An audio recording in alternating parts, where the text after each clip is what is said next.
अस्सलामुअलैकुम भाई, मेरा नाम है वली शेख और मैं इस वक्त नादरन बाईपास से आया हूं। अपने घर पर हूं मैं और मेरे साथ थे अफान सिद्दीकी जी टीवी के प्रोड्यूसर।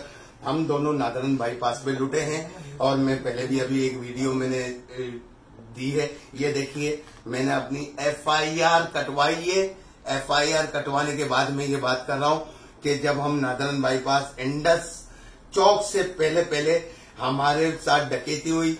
मेरा मोबाइल फोन, मेरी हाथ की घड़ी और 85,000 रुपए गए।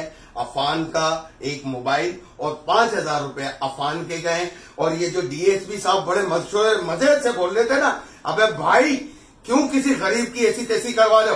तुम्हारे इलाके में डकैती हो रही है, बंदे लुट रहे और नहीं देंगे तो वो मार देंगे। खुदा के लिए शरीफ लोगों के साथ ये ना करो, अपनी पुलिस को अलर्ट करो। झूठ ना बोलो कि डकैती नहीं हो रही है डकैती। मेरे साथ हुई है तो मैं बोल रहा हूं, अपनी पुलिस को बोलो कि काम करे। आप लोग नादरन पे ले गए मंडी, गरीब लोगों की ऐसी तैसी करवा रहे, जान से जाएंगे लोग।